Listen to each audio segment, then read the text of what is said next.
Hello everyone, welcome to this amazing platform of our channel Panacea for competitive examinations and I am Piyush. अभी आपका RRB NTPC का 16 जनवरी shift 2 का examination यहाँ पर complete हो चुका है और यहाँ पर हम बात करने वाले हैं आपके कुछ जीके क्वेश्चंस की, जो कि मेरे पास में है। उनके आंसर्स भी देखेंगे, थोड़ी बहुत डिटेलिंग भी देखेंगे आपकी जो इंपॉर्टेंट है आने वाली शिफ्ट के अकॉर्डिंग, और हमेशा की तरह 100% रियल क्वेश्चन है।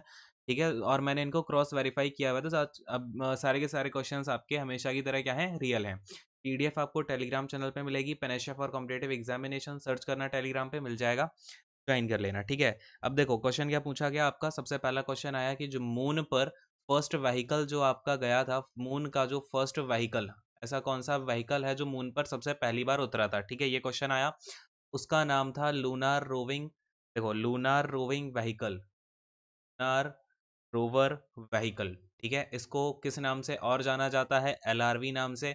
एक और इसका नाम है, इसको ही बोला जाता है मून बग्गी के नाम से भी। ठीक है, तो मून बग्गी या फिर आपको एलआरवी करके ये जो है लूनार रोविंग व्हीकल या फिर लूनार रोवर व्हीकल, ये करके दिया होगा, यही आपको टिक करके आना था। और सबसे पहली बार जो व्हीकल है कौन से ईयर में उतरा, तो 1971 में। कब उतरा, 1971 में उतरा। ठीक है, नेक्स्ट वाले क्वेश्चन पे आते हैं। देखो दूसरा क्वेश्चन आपका पूछा गया यहाँ पे कि वाई एम आई हिंदू। ठीक है, ये आपका क्वेश्चन पूछा गया, वाई एम आई हिंदू, ये किसने लिखी है ये वाली बुक। तो ये किसने लिखी है फटाफट से बताओ। ये लिखी है शशि थरूर ने। किसने लिखी है, शशि थरूर जी ने जो है इस बुक को लिखा हुआ है। चलिए नेक्स्ट वाले क्वेश्चन पे आते हैं। अगला क्वेश्चन आपका पूछा गया कि जो एक इंडिगो से रिलेटेड, इंडिगो जो पता है ना भाई, किसानों को पहले अंग्रेज लोग बोलते थे इंडिगो उगाओ, तो उसको लेकर के एक मूवमेंट स्टार्ट किया था महात्मा गांधी ने। किसने किया था भाई, महात्मा गांधी ने जो है एक मूवमेंट लॉन्च किया था। उसका नाम क्या था, बताओ भाई फटाफट से, क्या नाम था। तो उस मूवमेंट का नाम था चंपारण मूवमेंट। ठीक है, क्या नाम था, चंपारण मूवमेंट नाम था। अब देखो इससे रिलेटेड आपसे दो तीन बातें और पूछी जा सकती हैं। चंपारण मूवमेंट जो है वो फर्स्ट सत्याग्रह मूवमेंट भी था।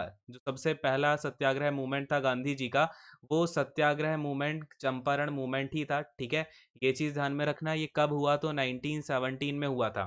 क्लियर है, पहला इंडिया का सबसे पहला सिविल डिसओबीडियंस मूवमेंट भी यही था, चंपारण मूवमेंट। ठीक है, ना कि आपका सत्य वो जो हुआ था डांडी मार्च, ठीक है, वो नहीं था, पहला चंपारण ही था।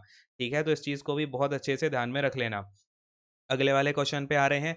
इसमें आपसे पूछा गया कि जो यूएन है, यूएन में नंबर ऑफ मेंबर्स कितने हैं। तो ये क्वेश्चन आपका जैसे ही अभी मॉर्निंग के टाइम पे यूएन के एस्टेब्लिशमेंट का आपसे ईयर पूछा गया ना, तभी मैंने आपको ये बताया था नंबर ऑफ मेंबर कितने होते हैं। 193 मेंबर कंट्रीज हैं और 2 जो हैं वो ऑब्जर्वर मेंबर हैं। ठीक है, ये कौन है, ऑब्जर्विंग मेंबर हैं 2।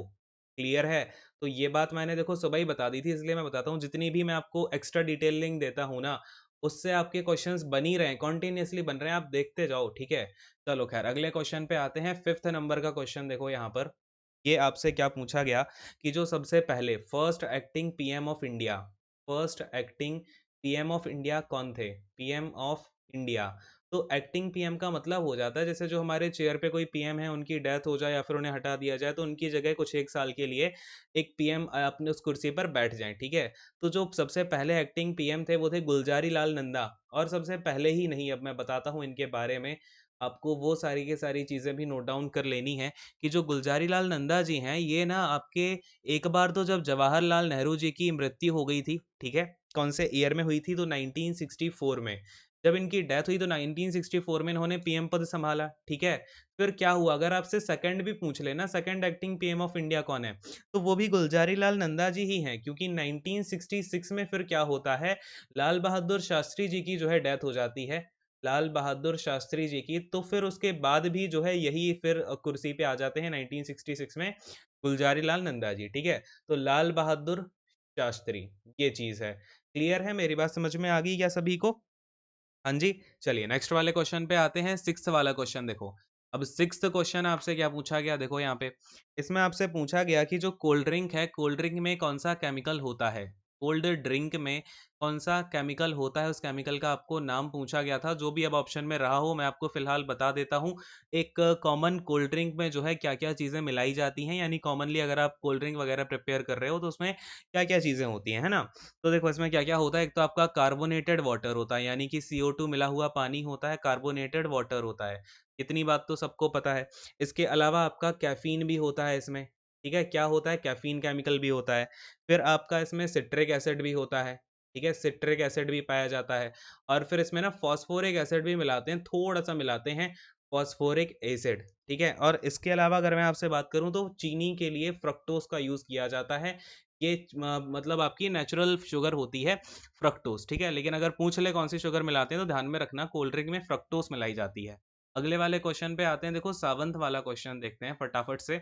इसमें आपका पूछा गया था देखो, अच्छा ये मैथ का क्वेश्चन है आपका, इसमें रोम्बस का एरिया पूछ लिया कि भाई जो रोम्बस होता है एक रोम्बस का एरिया क्या होता है। रोम्बस पता है ना सभी को, जैसे ये मैंने बना दिया, ये थोड़ा सा स्क्वायर है, लेट से मैंने स्क्वायर को थोड़ा सा तिरछा कर दिया तो वही आपका रोम्बस बन जाता है, ठीक है।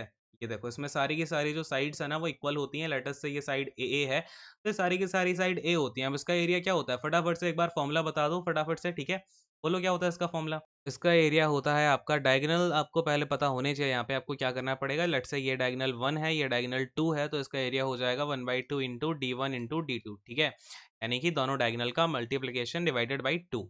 चलिए खैर अगले क्वेश्चन पे आते हैं, 8th नंबर का क्वेश्चन देखो यहाँ पे, ये रहा आपका 8th क्वेश्चन।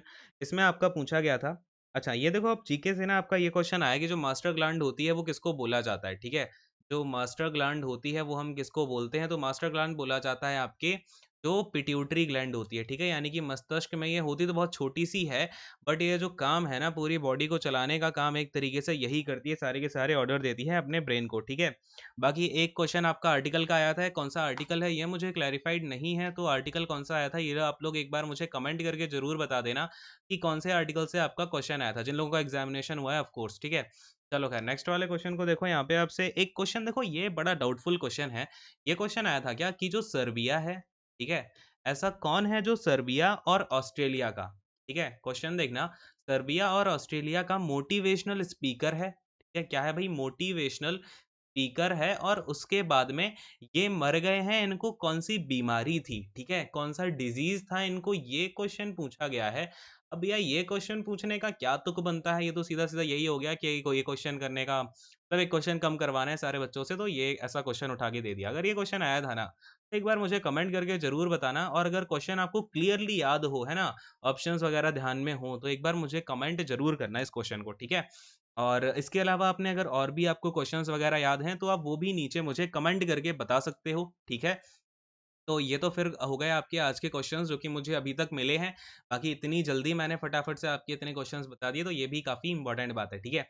चलिए खैर और भी जो क्वेश्चंस है वो नीचे कमेंट करना, फिर मैं आपको बाद में डिस्कशन कराता हूँ शिफ्ट 1+2 का, ठीक है। ऑलराइट, तो फिर वीडियो को यहीं पे एंड करेंगे। Thank you so much, God bless you all, take care, bye bye and sayonara.